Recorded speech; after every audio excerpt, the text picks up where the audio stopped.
Episode 27 of the New England Sports Media Podcast, bringing you another pair of brothers, this time twins, Andrew and Aaron Robinson, All Facts Media founders and former current basketball players at the collegiate level for Quinnipiac. That's the New England connection down in Hampton, Connecticut, also at Coppin State, and doing some cool things in the sports media world as well with your podcast on the Believe Network.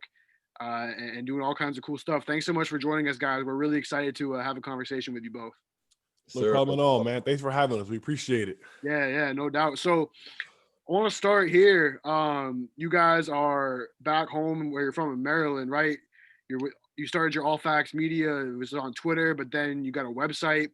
So tell us what All Facts Media is, why you wanted to start it, what it's about, and what you guys want to do moving forward. Yeah, I mean, so All Facts Media it's just a sports platform. We have, like you said, Twitter, Instagram. We have a YouTube channel. We got the podcast now, a blog, like for our website, where like our written content lives, videos, our podcast, all that is on our website. But it kind of started honestly because Drew and I obviously went to Quinnipiac, like you mentioned, majored in journalism there, and Quinnipiac has a really strong journalism program. So me and Drew were both involved in student media there. And when we were at Quinnipiac, so we were covering like the Quinnipiac teams. Like we had these like 2 weekly shows that we put on. We're like, putting together highlights and doing the whole 9 yards. Like I had an opportunity to be a beat reporter my senior year. So we were just really involved there, like doing a bunch of stuff with like student media and everything at Quinnipiac. And then when we grad transferred to Coppin State, Coppin didn't have any type of student media, no journalism program, nothing like no master's communications program. I think they have an undergrad communications program, I think, but nothing, no master's program. And we kind of got to Coppin. We were like, man, like we've kind of built up this a little bit of a following at Quinnipiac. We kind of been doing all this cool stuff with student media the past few years. Now we're at Coppin, like, and there's nothing. So like, what do we do? So we were like, we may as well just start our own student media thing. We may as well just start our own platform and cover Coppin State sports, just do it ourselves. That's kind of where the idea started. We started All Facts just kind of covering Coppin State sports. So we were covering like women's volleyball, women's basketball, did some baseball in the spring. We would just go to the games, do post-game interviews, like stuff like that. And so then basically what happened was, like I said, we were covering a little bit of baseball in the spring, and then the coronavirus happened. And so that really literally like shut down everything. It shut down obviously all the common sports, all college sports, and the NBA, everything, literally everything in the whole sports world just stopped. And so the only thing that was going on at that time was the college basketball transfer portal. Like that was literally the only thing that was happening. Like people were committing, decommitting, like in terms of like high school kids, grad transfers. And obviously me and Drew playing college basketball, we had friends that were, grad transferring. We knew high school kids from the area that were committing to schools. And so we basically just started covering recruiting for college basketball. And luckily, like a couple of our teammates at Quinnipiac, Kevin Marfo and Rich Kelly, they happened to be two of like the biggest grad transfers on the market at the time. So they kind of let us cover their recruitment, like hands-on. And we were like, they weren't talking to any other outlets. They were only talking to us. So that was big time for us just to be able to cover their recruitment and kind of break their announcements. So both of them actually came on our platform to commit. And they announced like where they were going to school. And like when that happened, we kind of got like a bunch of like national recognition because like, obviously Kevin Marfo at the time, he committed first. He was like probably a top 10 grad transfer. So like everybody was kind of following his recruitment, and he came and committed with us. And then the next day we had Rich Kelly, we had Frederick Scott, another guy that committed to Boston College. We had Darius Miles, 4-star kid that committed to Bama from the area. We had a bunch of kids. We started basically covering the recruiting aspect.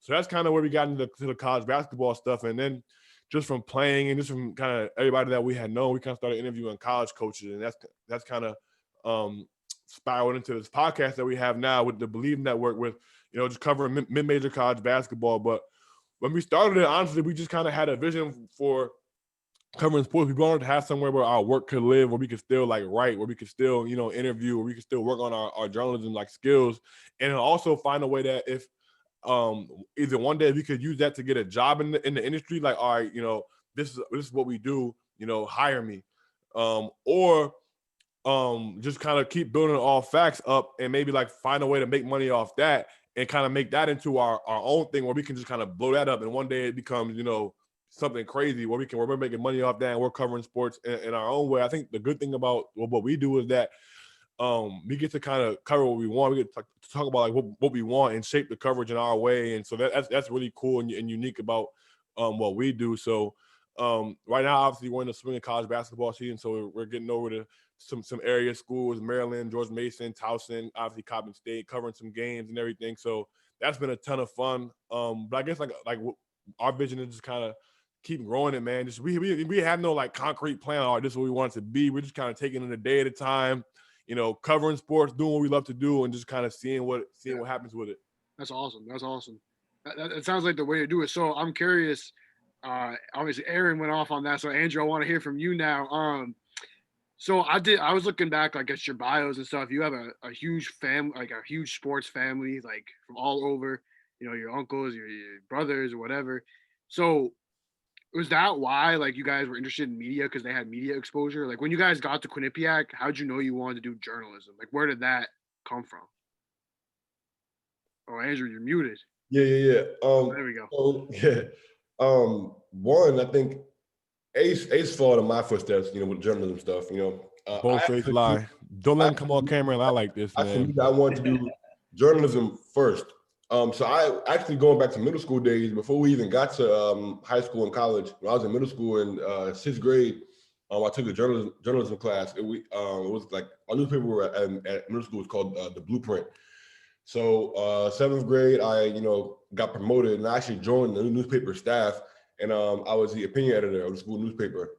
That was in high school, sir. Not seventh grade. That was in high school. You're right. My bad. Seventh grade. Said seventh grade again. High school. I was on the newspaper staff. So seventh grade. 10th grade. No, 11th grade. There we go. 11th grade. I was the opinion editor. And then my senior year, I got promoted to the sports editor. So that was like my first time covering sports ever. I was like covering our football team, things like that. So it was cool, man. I got to like write articles about stuff. I was like writing opinion pieces.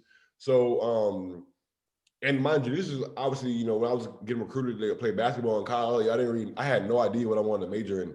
So I was basically like, I'm already doing journalism. This would kind of be a fun way for me to be able to stay around sports, because after basketball, I always wanted to stay around the game just because sports was, like you mentioned, just such a huge part of our life with, my brother playing for Syracuse and my uncle and like everybody in my family played sports. So I always wanted to be around the game. So this kind of gave me an avenue where I was like, I could, be a journalist and then just stay around the game and cover sports. So that's kind of how I got into media, the first time. That's really what made me major in journalism. And then like Ace mentioned, it kind of grew from there at Quinnipiac. So guys, I'm curious when you, and this is going to lead me back to what you were talking about, how you guys reported on recruiting. When you guys were coming out of high school, were like journalists hitting you up, like asking you where you were going and stuff, and like were you reported on? Was your recruiting reported on when you were coming out of high school? Yeah, so like when I was in college, it was definitely like because I was actually getting recruited by a lot of like mid-major schools, like a lot of MAC schools, a lot of CAA schools. I had like Conference USA, a couple of schools like that.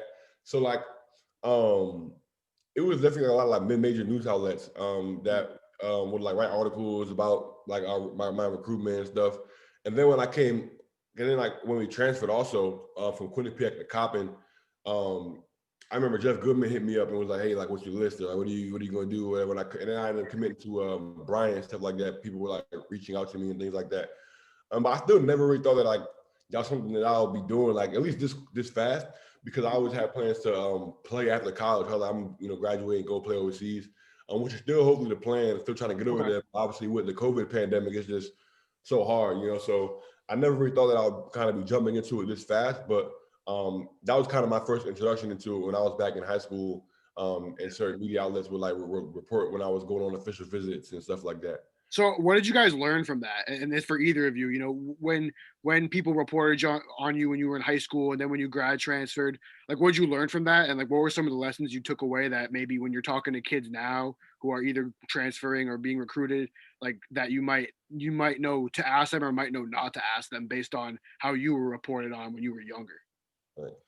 I think not even necessarily more so from a recruiting standpoint, but just like being in college locker rooms. You know what I'm saying? Like, so like obviously at Quinnipiac, student media was huge. And at Quinnipiac, we were on the basketball team. And so they would report on us as athletes, you know what I'm saying? So like our teammates and everything, would like take offense sometimes. Like let's say we had a bad game, we lost, and you look on the Q30 website, you saying, oh, Quinnipiac men's basketball, struggled down the stretch, loses game that they should have won, or something like that. And they're like, yo, like these dudes go to our school, like how they writing stuff about us, like what are they doing, man? Like forget them dudes, whatever. It's like, yo, like me and Drew had to be kind of the media. It's like, yo, bro, like this is their job. Like you gotta understand, they're not like this. They're not PR. Like their job is not to pump up the basketball team. Like their job is to report the truth. Their job is to report what's going on. Man, you guys should have got to be you with us. We would have liked you guys or having a advocating for us, 100%. Yeah, bro. So we had a lot of those conversations because obviously, like there were times at Quinnipiac where like I remember my senior year, like one of the former players, like we were real cool with him. He like got in some trouble, and then the reporters, student media, like wrote a story about it, and they were like not bashing, but it was like, oh, like former men's basketball player, like does this and that, and it was like, yo, and they were like, yo, like what are they doing? I'm like, yo, like you know what I'm saying, at the end of the day, like this is news and shit, like they're reporting on what's going on, and it's so like you can't necessarily get mad about what they're saying because like that's their job, you know what I'm saying? Like at the end of the day, their job to report what's true, like this is what's going on, and this is public information, so it's not like they're like reporting something that's like a secret, you know what I'm saying? So like we kind of from that is one thing that we learned. Then another thing I say we learned, like you'll see a lot of media people like that will like tweet stuff about players, or that will like say stuff, and it kind of comes off as like bashy, like they're like bashing the player or something like that. And it's like a lot of guys in the media like because they didn't like play the sport, they don't necessarily understand like what's going through an athlete's head when people are saying stuff about them, or when people are saying certain things, or like maybe they'll make an analysis of the game or something, but like because they didn't play, like they don't really understand like necessarily what's going on, or like what was going through the player's mind or something. So it comes off as like bashy, you know what I'm saying? So like we kind of were like, yo, like literally we're talking with our friends yesterday because one of the major college basketball reporters, I won't say his name because I'm actually out of a relationship with this dude, but he tweeted something. He was like, such and such a player, like if such and such is your best player, like you're gonna have a problem basically. And they were like, yo, like how's he saying something like this? Like this dude is like 18-year-old kid, and you like bashing him to 200,000 people on your social media, you know what I'm saying? So like they're like, yo, like I'm glad y'all don't be doing stuff like this. Like this is like don't do this. So like we kind of got the do's and don'ts. Like we know from being a player, like all right, this is what players don't like, you know what I'm saying? But I think also the main thing that we learned, I would say, and we honestly had run-ins with this as well. Like when we were reporting on like the grad transfers in the spring, like that was when we like kind of first really broke on. Like now we've been doing it for like a year, so people kind of expect us to report. But when we first started doing it in the spring, it was like, yo, like what are these dudes doing? Like they played here. What are these dudes doing? Like they're reporting these transfers. Like so it was like we kind of had to deal with that for a little bit. But I think also the biggest thing that we learned is just kind of this from being players, like all right, like our job is to still report the truth and what's going on. We can't necessarily let our relationship with people, you know what I'm saying, like deter us from reporting. You know what I'm saying? So I think that's that was interesting. Yeah. I was going to ask you guys about that. What it was like, I mean, obviously, like I'm sure you're friends with Kevin Marfo and Rich Kelly. Yeah. But like, so obviously there's advantages, and like as a reporter, you have to have relationships with people. And like like I'm sure in your journalism classes, a lot of your professors are like, don't be friends with your subjects or whatever. But like sometimes that's inevitable, right? Like if you're on the same team with them, or if you go to class with them, or you work with them, you see them in the grocery store, like it's inevitable. So I'm curious how you guys kind of went about that. And like, I think you guys obviously didn't flaunt that. Like you guys were just doing, like you guys were acting like media people. You weren't like, oh, look at me, I know these guys, like I can do this. So like how do you kind of balance that, those friendships and stuff? And do you ever get nervous when you're tweeting something out about one of your boys or something? I mean, I think with the recruitment stuff, those guys were like eager to help us too. So like with those two guys, it came easy. You know what I'm saying? Like because they didn't necessarily want to go talk to John Rothstein, Jeff Goodman. Because like, yo, these guys are already like these guys just want to do this so they can like break the story and move on to the next person. Whereas like me and Drew like actually had relationships with them. You know what I'm saying? And we like and they knew that like we weren't gonna spin it like a certain way. Like they knew like if we tweeted out, oh like Marfo's down to like these 5 schools, like it's gonna be something that it's not like, oh, like these guys are gonna try to like spin it a certain way, or like they would tell us like some other reporters would like reach out to them like on like daily basis, like, oh, like what are you doing, like annoying them, and like we didn't. A big thing with that, I can't remember, is like when they were going through that process, we let them be. You know what I'm saying? We didn't like bang their door down every tweet, like, yo, you cut your list, yo, you cut your list, yo, you cut your list, yo, you cut your list. Like it was like we let them go through their process. You know what I'm saying? And even like with Kevin, like we would even like he would, because Kevin, like we're friends with these dudes. So like when we were at Quinnipiac, it was like we kind of had like those like a big brother like relationship where like they were asking for advice on stuff. So it's like they were like Kevin especially was like asking us for advice on certain school. It was like I wasn't gonna like go tweet, oh like Marfo was leaning toward this at a conversation. Like, you know what I'm saying? Like, I'm not gonna go do that. You know what I'm saying? Like cause we're talking as friends right now. You know what I'm saying? So it's like a lot of time I'll say the biggest thing is like they understand that like stuff that they say to us, like it's always like off the record first. And we'll always ask, like, all right, is it okay if we put this out? You know what I'm saying? Like, I'm not just gonna take something you said to me on a cell phone call and go tweet it out. You know what I'm saying? Right. And It's and just they the know that. communication. Yeah. So it's like because we're friends with them, I think it was just kind of balancing, like, all right, like, you know, they trust us, which helped, you know what I'm saying? And they knew that we weren't going to necessarily spin anything they were saying. And the same thing with coaches. Like we talk to coaches all the time, like, and they know that we're not just going to run off and go tweet it, something that we say on like a private phone call, you know what I'm saying? So it's like balancing like the aspect of like our relationships, but also not like using that, you know what I'm saying, necessarily to our advantage. Like we're still going to make sure that we're doing it the right way as we're doing the reporting, you know? Definitely. Something you wanted to say, Drew, or something you want to add that I missed? Yeah, I mean, I also say kind of, you know, Greg, you mentioned it, like talking about the relationships, and I think that's kind of the thing that was like biggest for us when we first started was just leveraging those relationships, right? Because a lot of people who we had on, from the players to the coaches, like were somebody people who we knew, like or played against, like Rich Kelly, obviously, and Kevin. Then you had like Fred Scott, for example, played against him for 4 years at Ryder. We had Brendan Medley Bacon, who ended up coming to VCU, who was our teammate at Coppin. The list goes on and on and on. Like our older brother Billy even helped us out with a lot of stuff. He played at Syracuse. He got us 2 guys from Syracuse. One guy, Malik Zachary, and another guy, Quincy Ballard, who ended up committing to Florida State. Who were guys who, like, my brother worked out. He was like, "Yeah, man, like, yo, I see you guys doing that thing, man. I'm gonna see if I got 2 guys that are committing. I'm gonna see if I can, do it on your show." And we got those 2 guys, like. And like just little stuff like that, you know what I'm saying? Like coaches that we either played against, like half of our coaches that we've had on All Facts are MAC coaches. You know, Shane Holloway at St. Peter's, Steve Masiello, King Rice, like all these guys we played against in the MAC. So like they were like, "Yeah, I remember you guys when I was playing, man." So it was cool. It was like smooth, you know, and that kind of thing was nice, man. Like I think, like as you guys know, like the biggest thing with you know the media or just with any job in general is kind of like it's not really like about what you know, it's about who you know. You know, so for us, we were really able to take advantage of the people who we knew just by playing the game, you know, and that kind of was able to help to really like get us started and maybe get us some interviews that maybe we wouldn't normally have been able to get if we didn't play, you know. So I think it kind of definitely goes, you know, both ways, with, you know, the good and the bad. Yeah, going on your website too. I mean, it looks fantastic. You guys got the recaps going. How's that been? Like, dude, how's it different covering games currently than covering some of the games that when you guys were at Quinnipiac and stuff like that? Shoot. I mean, I think for me personally, like I say this all the time, like going to Quinnipiac and like learning all the stuff that we did there was like the best decision that we could have ever made, because like literally like the stuff that we were learning in classes or going to Q30 and being a beat reporter, like all right, like we had to. Like my senior, I remember like traveling to, you know, all these schools. I did lacrosse because obviously I couldn't be beat reporter for basketball because we were playing and women's basketball, it just didn't work. So I was beat reporter for like the lacrosse here. I remember like going to games and having to like reach out to certain players for like if I wanted to write a story on them or like kind of come up with the ideas. Like, all right, I think this would be a cool story. Like let's kind of do a story on this or whatever. And I think those things are things that we kind of use now. Like if we're like.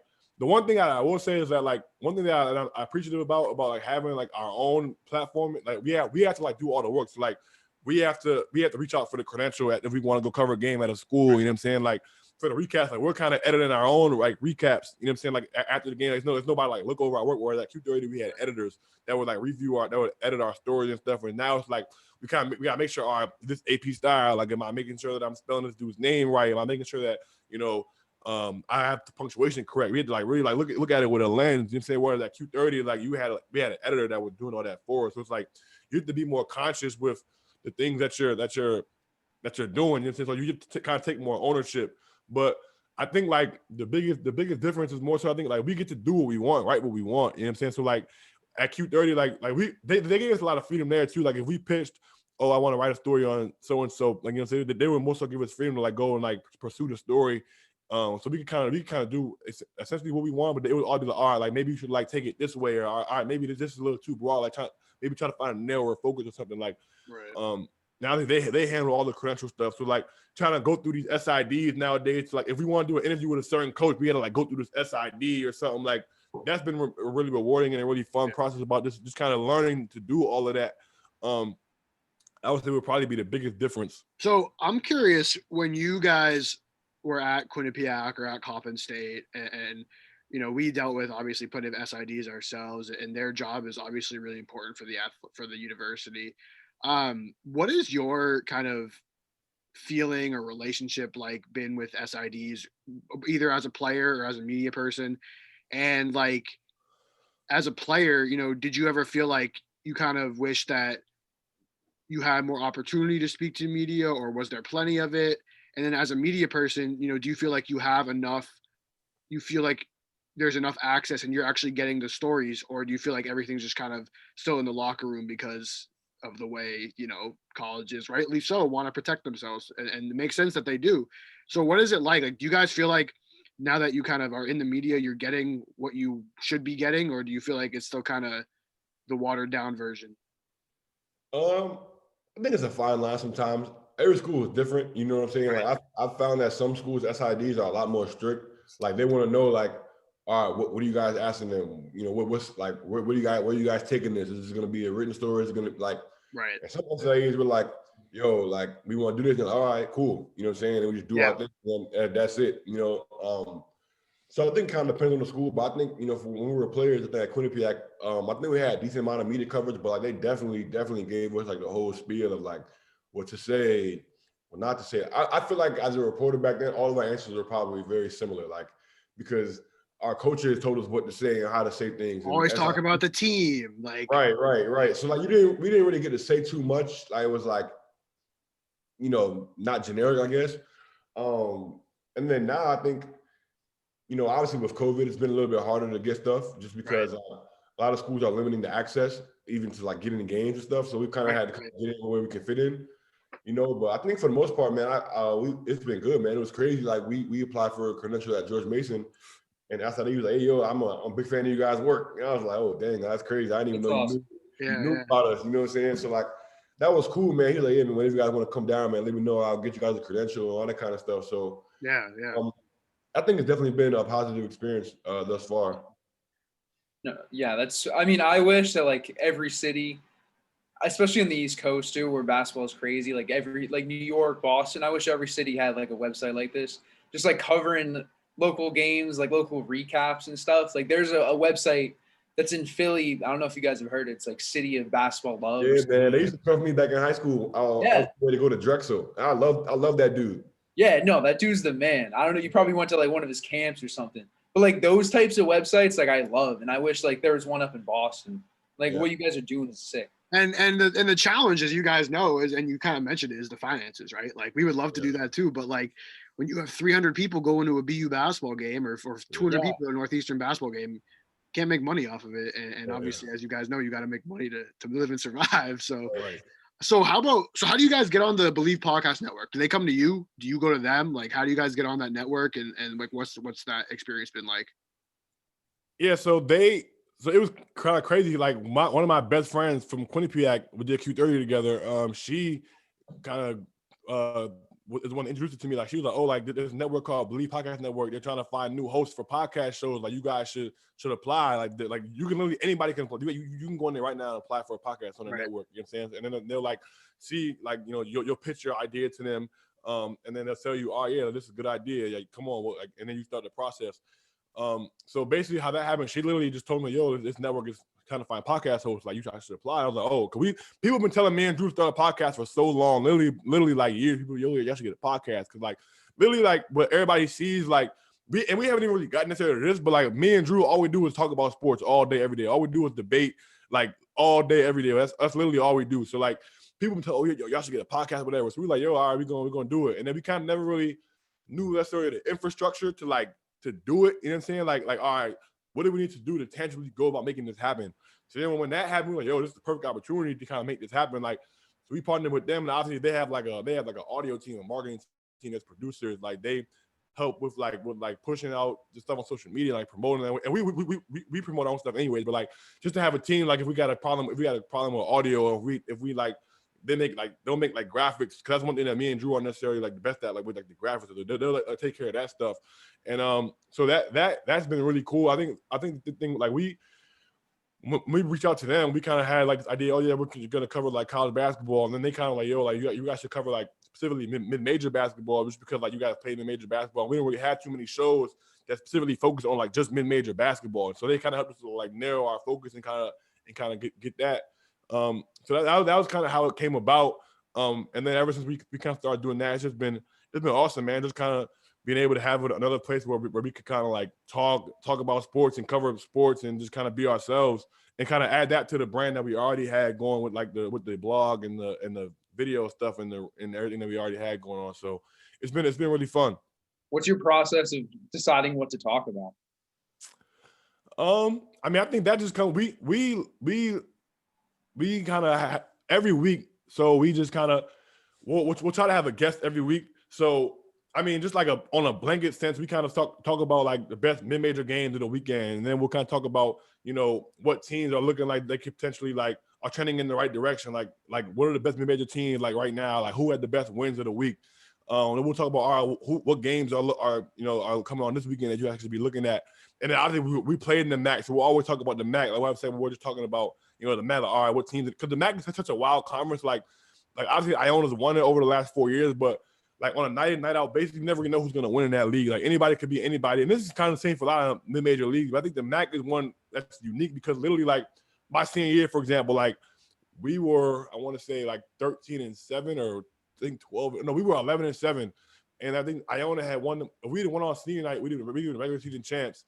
I think Iona was like 12-6. If we'd have won in the last game, we'd have been 12-6 as well. But they were literally like 5 teams. Like we went from potentially winning the regular season championship to being like a 5-way tie for like second place. Like it was nuts. Like the conference is so even where like teams, you literally have like 5 or 6, 7 teams within like one game of each other. You know what I'm saying? So it's like literally on any given night, anybody could be anybody. You know what I'm saying? Like, so I think that's the thing that makes that conference fun, that teams are so even in that conference. So we'll try to have like a head coach on every week or a player on and you know, or like we had Kevin Sweeney on last week's episode, like, and we'll try to like, you know, just kind of chop it up. Like it is like covering mid-major basketball since it's still kind of broad because there's so many conferences, there's so many schools, and so like we try to kind of do a broad brush over, and then like since we know the most about the MAC, we'll try to like get a little bit more in depth with the MAC.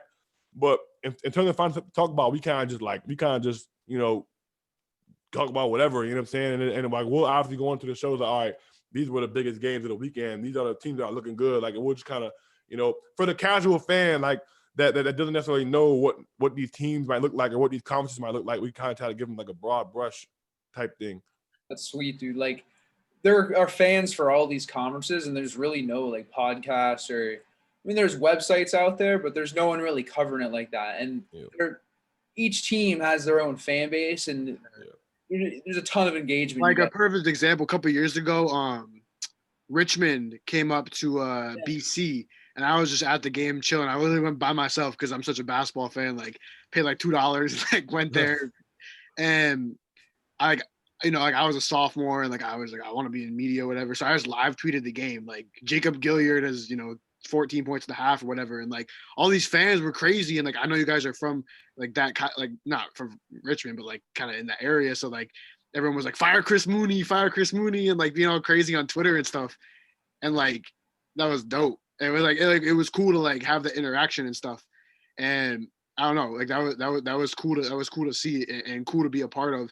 So like it's true, like people do have fans. Like there's a BU basketball forum that people look at, you know. So it's dope that you guys are doing that. I'm curious, physically, what's it like covering a game right now? Like, is it weird? Yeah, like it's definitely weird. So like for example, when we went to George Mason the other day, like obviously we went, you know, we both do this all facts thing together. And when we went, like they were like, all right, your table's over there, and Andrew, your table's over there. So we had to like sit at 2 different tables, like which was on like the other side of the aisle. So like usually like we're like sitting next to each other, so we can like, oh yo, you tweet this out and I'll put it on Instagram, or we can like talk about, you know what I'm saying? It was like, yo, bro, you see that? Like, and it was kind of crazy because we were so far away. You know what I'm saying? We couldn't. It wasn't really like we were doing the same thing. So that was unique. Same thing when we covered the Maryland game the other day. They played LaSalle, and it was just all these different reporters that were like all at these separate tables, and I don't know, but it was. I mean, I think that was I guess the biggest difference. Covering the game in person right now, it's just like, and then obviously the Zoom press conference is weird. Like after the game, you're not like going into an area and like asking questions. They're sending you a link, and then you're hopping on, and then you kind of just waiting to ask questions. So. I think that's the biggest thing. The biggest difference is it's definitely weird because it's just, I don't know. It's not like when I was playing, obviously, you would play, you go into the media room, you answer questions or whatever, and then like it's cool. But like literally at Maryland the other day, we was like, all right, we had to DM the guy, like, all right, can I get in for this player? Like, all right, can I get in for coach? And then it's like, all right, you might get in and you might not, because he's basically just reading off of the queue. I guess whoever hits him up first or whatever. Right. That's it. If the coach, if he runs out of time, then you don't get to ask your question. So definitely different. Were they giving you guys food and stuff at these games, or is that not happening anymore? Nah, no food. Nah. Yeah, no food on press row this year. I wish. What so I'm interested. Andrew, you said you're trying to play pro. Aaron, are you trying to play pro too? Yeah. I think so. I was originally supposed to go to Ireland this year. I was supposed to go do this program called Sports Changes Lives. I was gonna go over there and get my master's, and I was going to play over there, but I wasn't gonna be able to get a visa in time to go over there and study. So that kind of fell through. So now I'm just kind of in the process of trying to see if there's any other opportunities available. But if not, then I'm like I'm obviously comfortable doing this or cool doing this as well. Well, I was gonna ask, like, if you guys go overseas, like, what would you think this would be? Like, do you guys think you would like turn into breaking news and stuff, or do you think it would be like sort of more like a first person account of like what your travels are like and like what's that like? And also, I mean, I don't know if you guys are like definitely set on going to the same place, but who knows? What if you're in different countries? Like what are you guys gonna be doing? Yeah, I mean, I think for our specific I think the good thing about coronavirus right now is that everything is digital. So like nothing is really in person. Even the games, like you can cover a game without even being there. Like there's reporters that I've seen on the Zoom press conferences that aren't even at the game, but you get the Zoom invite. You can hop on the post game and just ask questions. You know what I'm saying? If you watch the game from your couch, you can hop on the Zoom after the game and ask questions and write a recap like you were there. You know what I'm saying? So I think.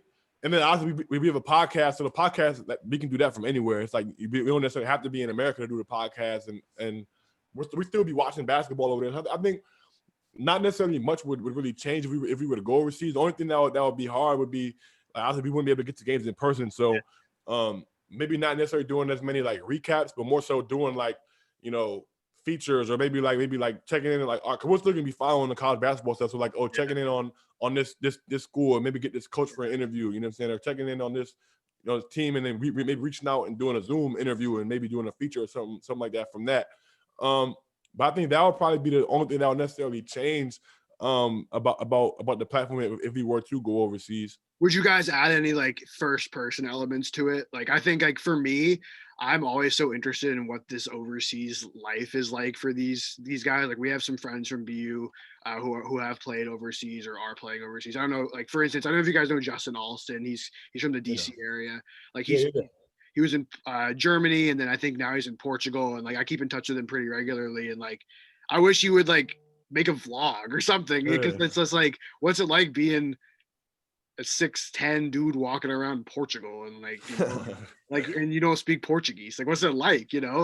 Like so I'm curious, would you guys consider adding any sort of a first person element to All Facts if you guys go overseas? Shoot, I mean, I never really thought about it, but I mean, hey, that's what the people want, then I'm sure we could. I mean, I'd be interested in it, but facts. I mean, hey, maybe you might be on to something, man. Maybe we could add that to our YouTube channel or something. Get a little. Just because, like the going overseas thing, it's kind of like you hear about you follow guys in college, a lot of the guys, especially in non-Power 5 schools. And it's like, or even guys in Power 5 schools who are who are like the third best player on the team or whatever. And it's like, they're going overseas. And you're like, oh, okay, like they went overseas and now they've retired, and it's like, what happened? Just kind of like lose touch with them. Like you go overseas and that's it. Yeah, and like they just like they disappear, and it's like, oh, Eric Devendorf retired 12 years later. What happened, or whatever? It's like, or you know, it's like, oh, Amari Stoudemire was in Israel. Well, what happened? Like you're curious, you know? Yeah. No, I think that's interesting too, man, because one, it's like I think that obviously with the media, man, when you're talking about sports and basketball, like people want to know that you know what you're talking about, you know. So I think that if we were able to go overseas and play, I think that would only add to our brand because not only now are we like, you know, former Division I college athletes talking about basketball, but all right, now we're like former Division I college athletes, and now we're like professional basketball players who are covering the game as well. And that could I think that would be interesting, you know what I'm saying? Like for us to be like, because even now, like when I watch ESPN, I always thought it was so cool. Like back when like you would see WNBA players like Kara Lawson and Candace Parker, now like the Ogunbowales, they would be on Instagram, and I mean Instagram, they'd be on ESPN Sports Center, and then they're playing at the same time. You know what I'm saying? Like, and I always thought that was so cool, man, because they would literally like be talking about the NBA or whatever, and then during WNBA season they're playing. You know, so for me, I think that would be cool, man, if we could do that. I don't really know too many guys who are like playing professional basketball and like in the media, you know, so like I think that would like set us apart. People might like, you know, it might be able to kind of like differentiate us, you know. And that's one thing I always prided myself on, like you guys, I'm sure you guys, you know, like I think it's different. Like when you're covering a game, right? Like there's certain questions that you always ask, like with the coach. Oh, coach, you know, how was the game today? How you feel about the you know, how your team wrestling? Like, oh, coach, you know, what are you guys gonna have to do to get better around the tournament? You know what I'm saying? Like, and for me, it was like, yo, like I've been there. Like I've been in the interview when I know this guy about to ask me, you know, Drew, you made 4 threes. How'd that impact, you know, the team's winning the game today? Like, you know, I always knew those questions were coming. So like for me, I always wanted to be different. Like, and like I talk to Ace about it all the time, like even with our podcast, like people nowadays they don't want to hear that type of stuff. Like unless like from the media, cool, but like I want to be different. You know what I'm saying? Like when people come and tune into our, you know, our podcast, like especially, I want them to be able to see our personality. You know, like it's different when you're writing a recap and you kind of have to stick to the form and the style. You kind of got to get the quotes and you know you want people to know the story of the game. So like that's a little bit different, you know. But like I think for our podcast and especially like I want people to be able to see our personality and like see who we are, like see our life. You know what I'm saying? Like I never forget this is like a year ago, but this is probably one of the best sports moments of my life. Like I'm a big time DC sports fan. Like so, Wizards, Caps, Nationals, DC United, Washington football team, all that. Like so, last year, Nationals won the World Series, and I'll never forget. Like you know, we literally were at Nationals Park. The game seven was in Houston.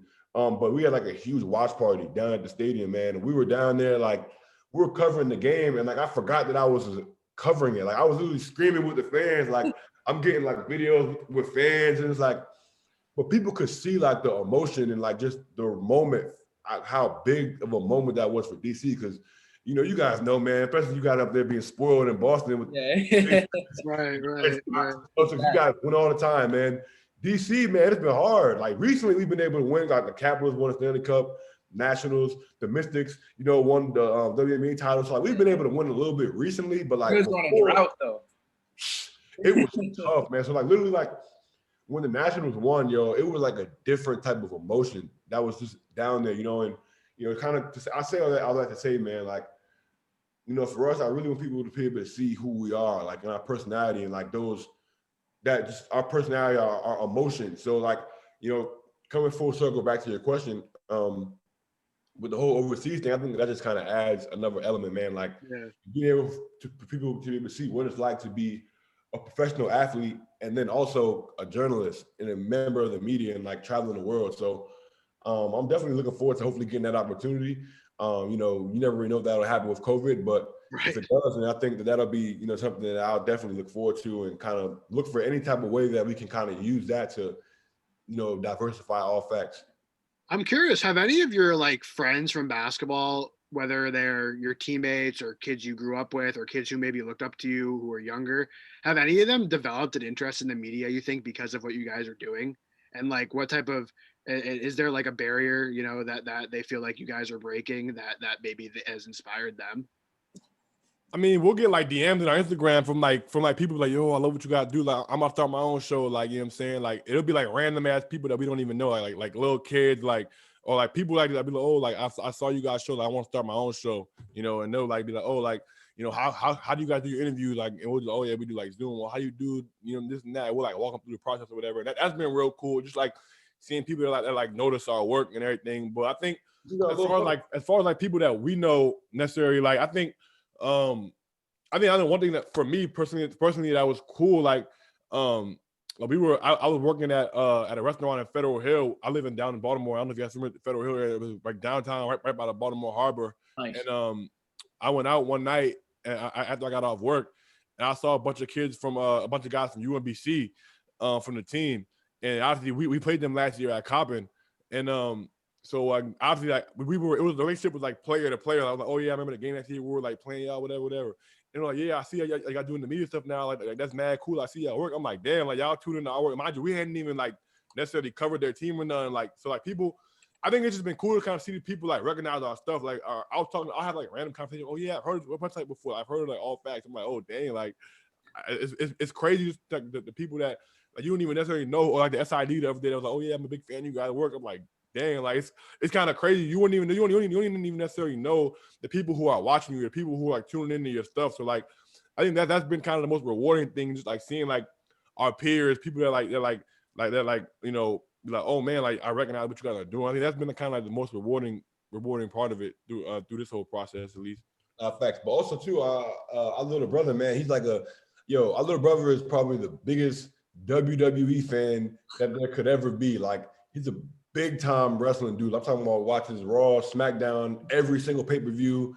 He has a subscription to WWE Network, like all that. So like, and he'd be like, "Yo, man, like I want to go to school for journalism now. You know, I want to be like, I want to do what you guys do and do interviews." He's like, "Yo, if I could ever interview Roman Reigns, that would be like, you know, that would be like my like LeBron interview for you guys, man." And I was like, "Dang, yo, that's tough, man." So now I want to make sure I help him out.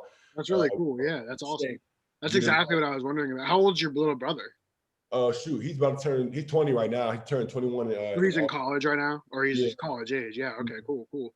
Yeah, that's awesome. No, that's awesome. Like that's kind of what I was getting at. Is it seems like there's a lot of times that when people like you guys can do that, you can definitely kind of the camp behind you might get interested in it, not just support you, but they might like want to kind of take off and like you might be starting something and they can kind of take off with it too, which is really cool.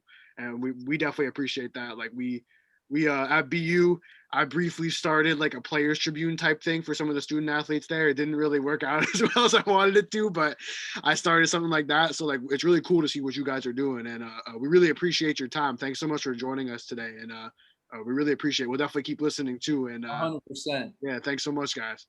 No problem, man. Thanks to you guys, man. We appreciate you guys having us on today, man, for sure. Yeah, for sure.